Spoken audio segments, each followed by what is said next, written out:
Svagyanatimirandhasya Gyananjana Shalakaya Chakshurmilitam Yena Tasmai Shri Gurave Namaha.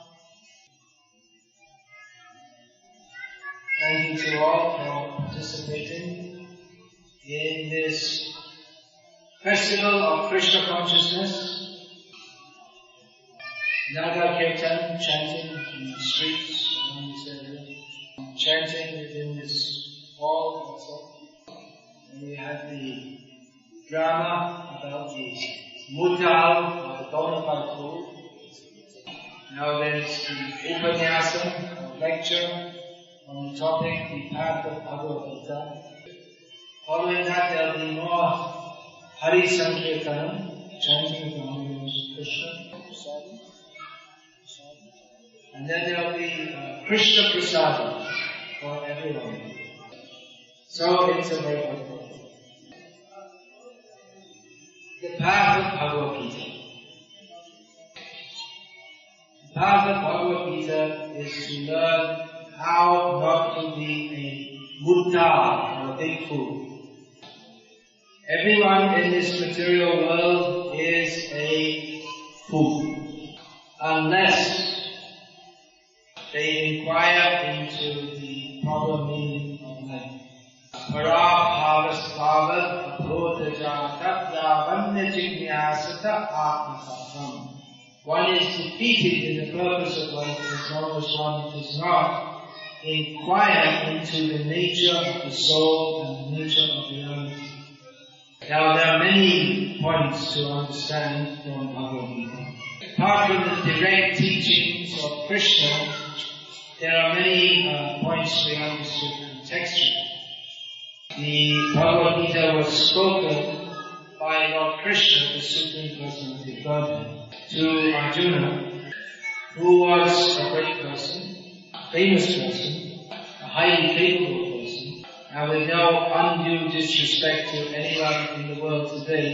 There's no one in the world even slightly on the level of Arjuna. Now the Commonwealth Games are going on in Delhi, another waste of time. But even the great weightlifters, Arjuna could just flick them all aside with one little flick of his finger. And in the archery competition, Arjuna could defeat all of them even if he had his eyes closed. And as far as good qualities, well, it's difficult to find anyone in the world with good qualities these days. Even though Arjuna was very serious about being a very good person. So in many ways, Arjuna was a highly qualified person. But still, he was not anywhere near equal to Krishna.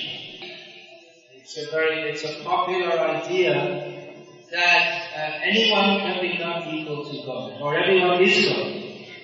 But even a person so much more qualified than anyone we see today, such a qualified person as Arjuna, even he was nowhere near on the same level as Krishna. And we find that even though he was so highly qualified, Arjuna became confused. That is the nature of this material existence, that it is very confusing. And even a person like Arjuna, who was very concerned about being a good person, he became confused as to what is right and what is wrong. And most people like to think of themselves as good. I presume that everyone who's come here today wants to be a good person, isn't it? People who want to be good, they come to religious meetings. So it is good to be good. Although on the way here I saw a cinema poster that advertised a movie and it said it's good to be bad. So this is the demoniac or asuric propaganda that's going on in the modern world. But even if we want to be good, we may be confused as to what is good. That's what happened to Arjuna. We also may be confused as to what is good due to various propaganda that goes on in the world. For instance, some people think that it's very good to eat chicken. Although from time immemorial it's been understood, at least in Hindu culture, that eating animals is not very good. It's not very conducive to spiritual advancement. It's sinful. Generally speaking, it's understood to be sinful. Somehow or other there's the idea, it's quite common in modern society, that you can be good to your family and good to other people, but it doesn't matter if you cause suffering to animals and chickens by killing them and eating them. And sometimes they make propaganda that, well, what would happen if we didn't kill the chickens? And we'd be overrun by chickens. There'd be millions of chickens all over the place, in our bathroom, in our bedroom, on top of our TV and everything.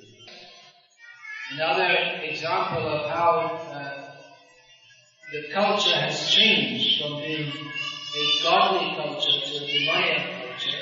I'll give another example. In Bhagavad Gita, Lord Krishna speaks of the godly culture and the demoniac asura culture. So,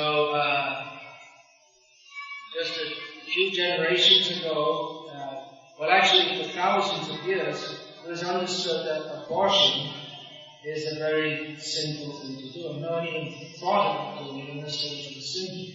But nowadays it's considered quite normal and good. So this is an example of how people, they want to be good, or they think they're being good, but actually they're performing or are surrounded by sinful activities. There's a very popular book in the Western world, a book written in English.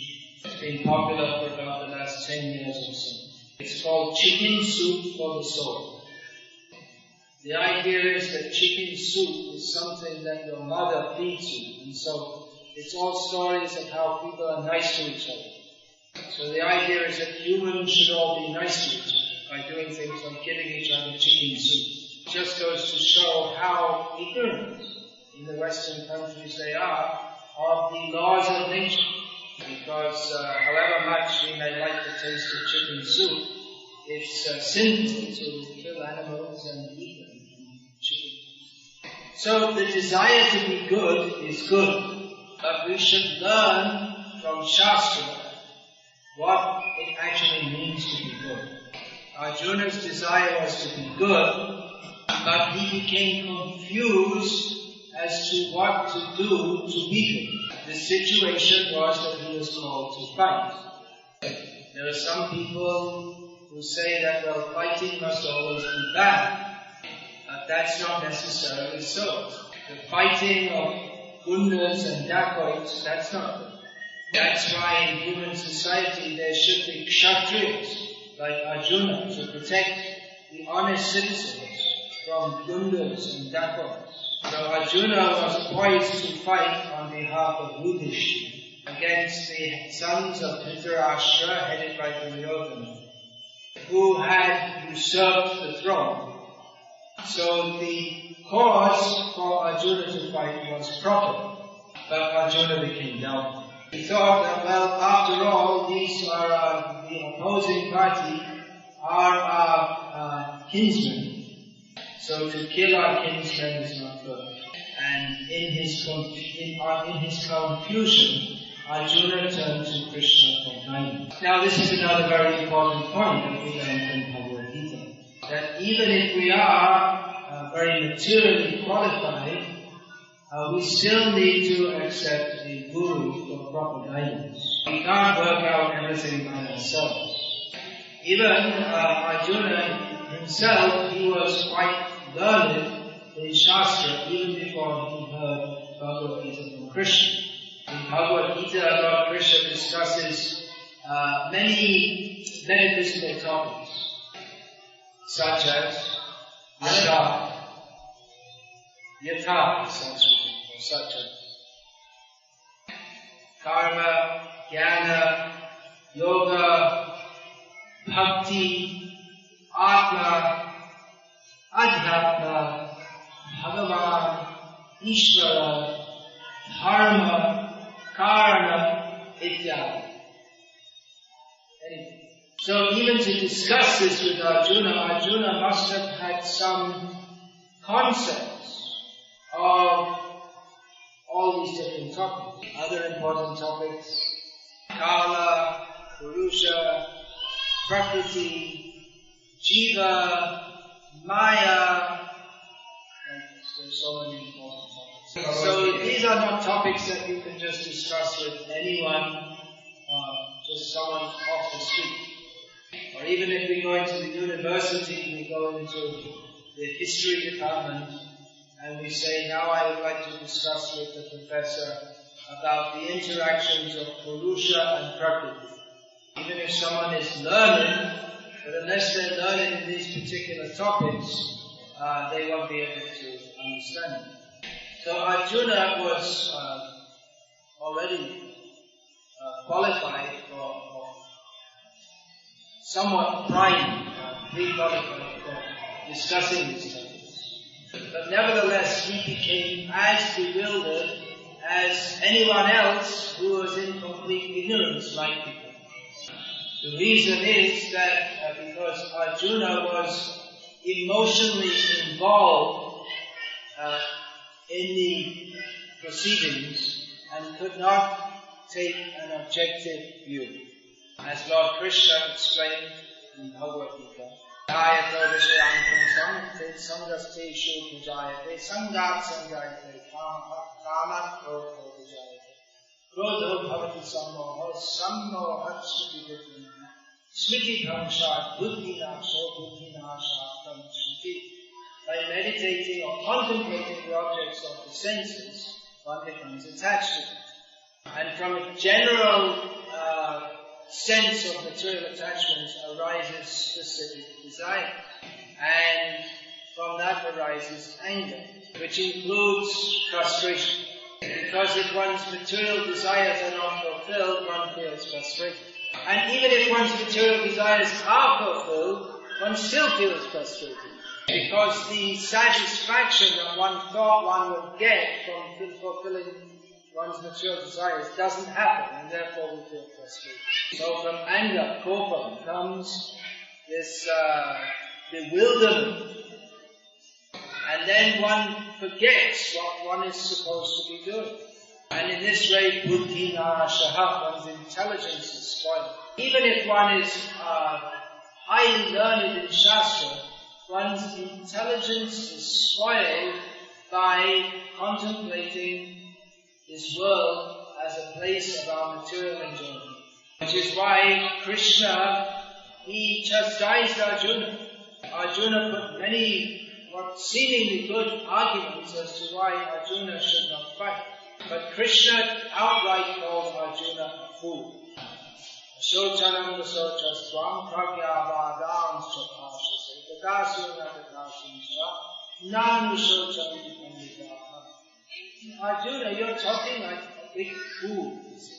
You're talking as if you really know a lot, as if you're a very intelligent person. But a really learned person, Krishna said to Arjuna, doesn't talk like this at all. You are lamenting, Krishna said, for that for which one should not lament.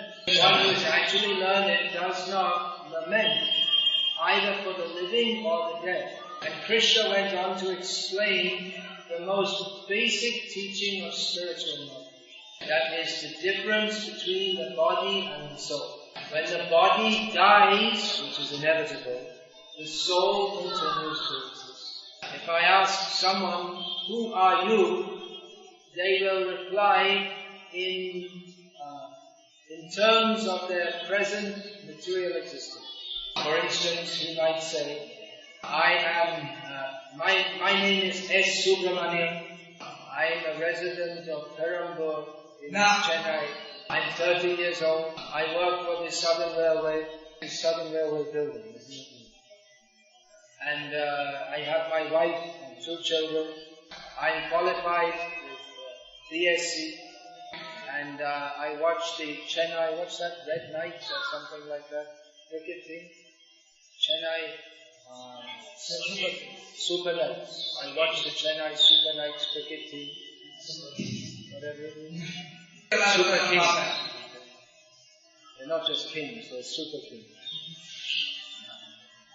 I watch the Chennai Super Kings cricket team. So, this is all nonsense. Because we may ask, okay, 30 years old, so Mr. S. Subramanian, where were you 31 years ago? You say, no, I'm 30 years old. They may say, well, where were you 31 years ago? What will he say? From Bhagavad Gita we understand that he was present somewhere in this material universe, but not as S. Subramanian. Everything in this world has a beginning and an end. Just like maybe 2 years ago or 2 years ago, there was no Chennai Super Kings cricket team. And after some time, there will also be no Chennai Super King. Whoever is a Super King today, after 10 or 15 years, they'll all be retired. For that matter, some few hundred years ago, there was no Chennai. And there will come a time when the whole universe will be destroyed. Everything in this world is temporary. But we, spirit soul, we are all eternal. Before this body existed, I existed. This body will die soon. This body is 53 years old. So I'm told, according to my birth certificate. I don't expect to be in this body for another 53 years. So even if we take a young child, you also won't live very long in that body, but you will live forever. So instead of concentrating on this body, we should concentrate on the welfare of the eternal soul. This is the first essential teaching of Bhagavad.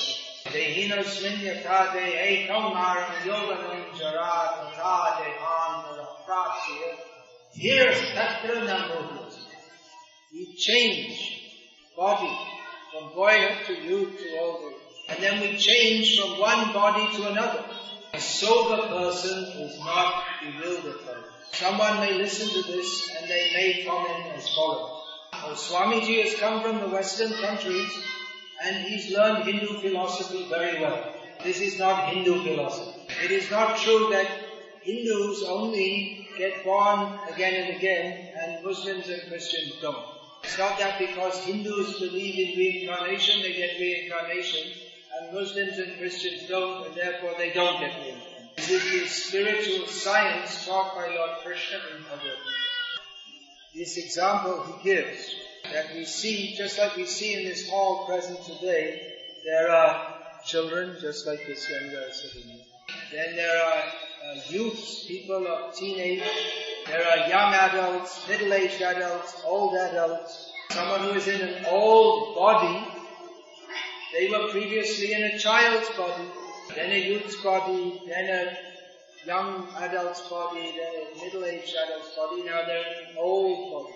Young body has gone. No matter how much yoga you do, or you can go to some clinic to get some treatment, but you cannot bring back the young body. It is yoga. But the person who was once a young child jumping and playing, who is now in an old body, it's the same person.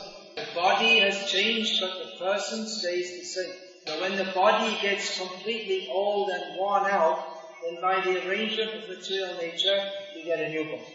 This is not a matter of Hindu belief. It is the science of material nature described by Lord Krishna in Bhagavad.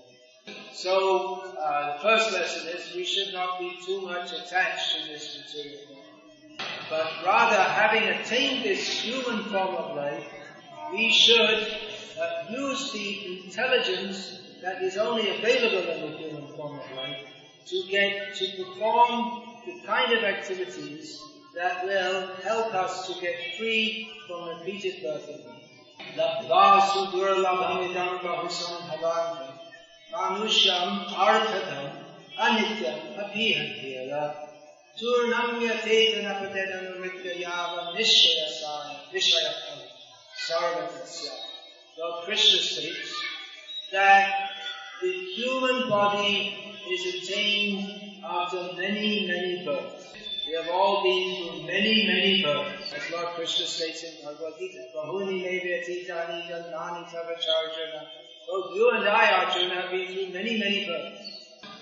But only in this human birth do we have sufficient intelligence to understand the purpose of life.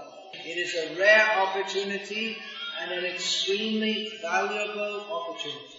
Therefore, if we are actually intelligent, we should do whatever is required in this life so that we don't get born again. Because that is another important teaching of Bhagavad. That this cycle of birth and death is simply miserable. Material existence is simply miserable. Janma mrityu jara vyadhi dukkha. This material world is pervaded with the miseries of birth, death, old age and disease. So we should do what is required to get free from birth. Think, well, why not enjoy myself? Now is Navaratri going on. It's a big festival in North India. Here also, but in Gujarat especially, they have the Garba Day, which was originally a religious affair in a kind of worship of Amba, Durga. Now it's become commercialized, and there are big Maidans, stadiums, the young people, they enter paying 1,000 rupees with all the big speakers, with all the rock groups, and it's completely just like a big party. So some weeks after the Garba dance, then at the abortion clinics there's more Garba Pa, which means abortion. So just see the influence of Kali Yuga. It was a religious affair, and it's become an affair completely of lust and sin. So, so if we think that, well, let me enjoy myself, I can go to the disco, the Garba dance and enjoy myself. Well, Lord Krishna says that we already enjoyed ourselves in so many species of life. Enjoyment is sense enjoyment. But that's not actually enjoyment. As Lord Krishna states, Yehi samsparshaja bhoga dukkha yonya evate ajantavanta kauntayanateshu yamate bhuta. That the interaction of the senses with the sense objects, we think that is enjoyable. We think that by looking at nice things we'll be happy, by embracing a beautiful woman we'll become happy, by taking wine and whiskey we'll be happy, or maybe if we're not a wine and whiskey drinker, at least in South India, hot, strong coffee is an essential part of life. Brahmins especially, they have to drink plenty of strong coffee. This is all sense gratification. And beginning, middle and end, although we think it's cause of happiness, beginning, middle and end, it simply results in misery. Therefore, an intelligent person does not take happiness. So I just touched very briefly on some of the teachings of Bhagavad. And if you have listened carefully and thoughtfully, which I hope you have, I hope you can understand that the knowledge that you have received is more valuable than anything that you have been taught in any school or college. You certainly won't get this kind of knowledge by going to the movie. So one should seriously study Bhagavad Gita. It's only 700 verses, but for one who studies Bhagavad Gita seriously, then all the knowledge, the essential knowledge by which we can perfect our life is given therein. So previously I mentioned some of the important topics of Bhagavad Gita. Ishvara, Karma, Kala, Prakriti, Jiva, the 5 core topics of Bhagavad Gita. But you have to study yourself to understand all these topics. And hear from devotees who have carefully studied these topics and dedicate their lives to living according to the teachings of Bhagavad Gita. So without discussing all these various topics, which will take us a very long time, I'll just, to finish this talk, I'll discuss the most important topic of Bhagavad Gita. The most important topic, the essential topic, is love, which may seem very strange, because Bhagavad Gita was spoken on a battlefield. And Arjuna didn't want to fight. And Krishna told Arjuna that he must fight. Now it would seem that Arjuna he loved everyone and therefore he didn't want to kill anyone. But Krishna spoke Bhagavad Gita, in which the essential teaching is love. And Krishna told, after teaching this all to Arjuna, Krishna, by doing so, he incited Arjuna to fight, and Arjuna subsequently killed thousands and lakhs of people. So this is an apparent paradox. The word that's used in Bhagavad Gita for love is Bhakti. Bhakti is a more specific term than love, which is quite a vague term. Bhakti means surrender to the Supreme Personality of Godhead, Krishna. Sometimes we hear about Desha Bhakti or Bhakti for the country. Maybe there's cricket Bhakti, Chennai Super Kings Bhakti. But that cannot actually...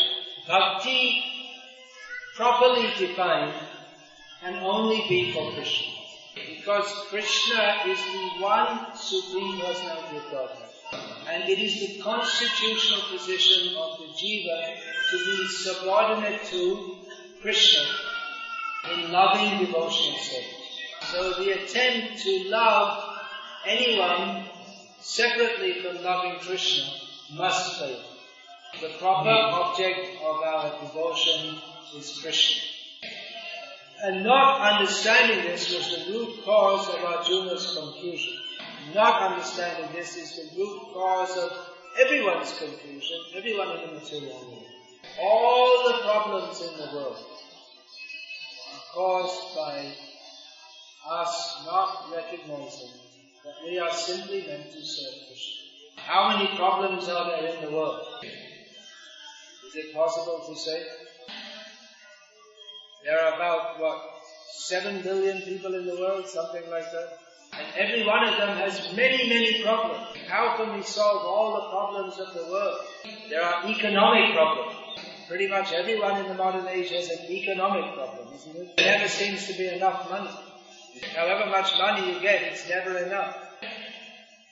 And, in Chennai, usually there's a too much heat problem.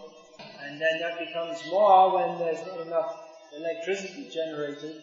So you're suffering in the heat with no electric power. There's corruption problem in the state.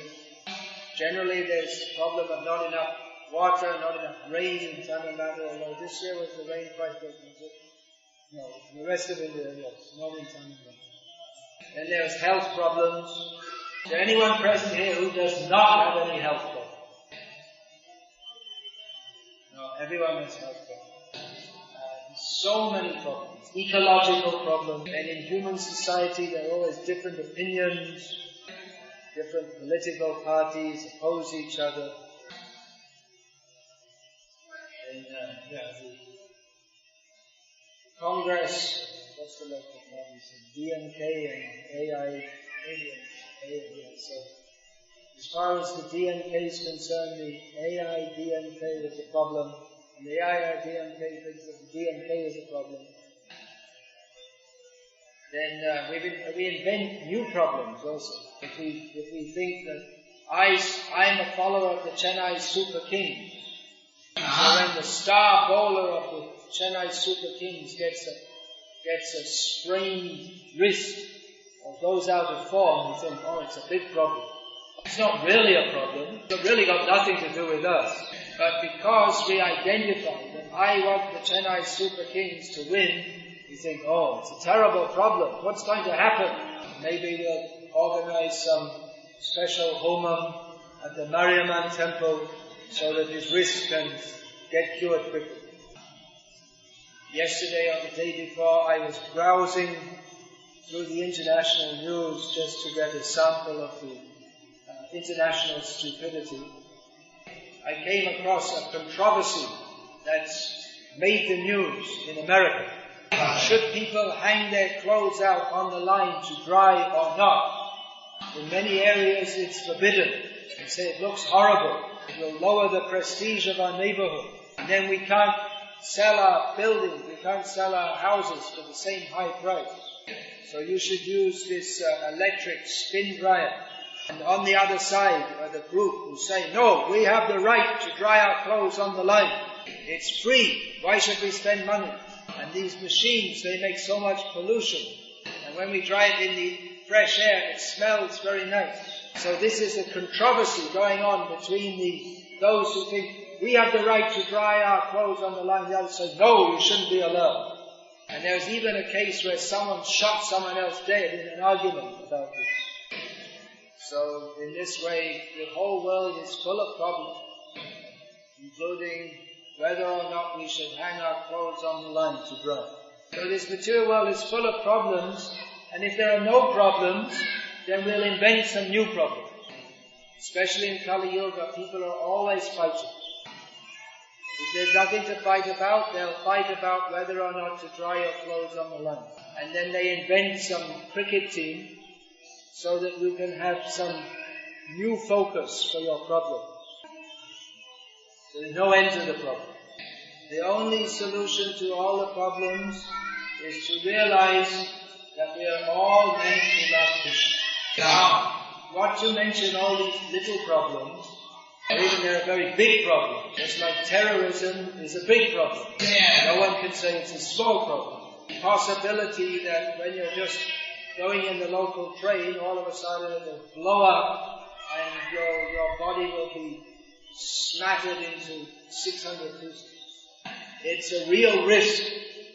So from little problems to big problems, this world is full of problems. But the root of all problems, our only real problem, is that we don't recognize that we are meant for loving Krishna. So when we love Krishna by the process of Bhakti Yoga, that solves all problems. That means we will go to Krishna, we won't get born again in this material world. And even in this material world, the problems will be largely diminished if we take to Krishna Bhakti. We won't argue over little things about whether or not we should dry our clothes on the line. And we won't waste time with cricket or such stupid things. We'll all chant Hare Krishna together. So the real problem in the world is only one, and that is a lack of Krishna.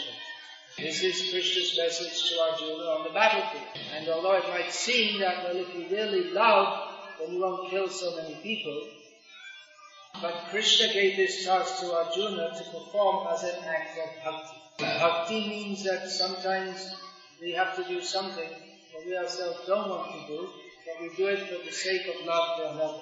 Because the party of Duryodhana was sinful, they required to be removed from the world. Krishna could have done that himself, but he gave the task to Arjuna. Krishna will not ask us to do such a difficult thing. In this Kali Yuga, Krishna comes as Chaitanya Mahaprabhu, and he asks us to simply chant Hare Krishna, dance and take Krishna Prasad. Study Bhagavad Gita, Unnai Uruvil as it is, and live by that. So in this Kali Yuga, the path of bhakti, which is always joyful, is more joyful than ever before. Okay? The path of bhakti, which is always joyful, is especially joyful in this Kali Yuga. In Bhagavad Gita, Krishna says, Satatam Kirtayantam Mam. The Mahatmas always chant about me. They always perform Krishna Kirtan. So this is the path of Bhagavad Gita in Kali Yuga. Live a good life, don't eat chicken. Only take Krishna Prasad. Krishna is not a chicken eater. Krishna takes very nice, healthy, sattvic food, and we should also take Krishna Prasad. So chant Hare Krishna, take Krishna Prasad, study Bhagavad Gita, and be happy in this life, and prepare ourselves to go to Krishna. This is the path of Bhagavad Gita. Thank you very much. Hare Krishna.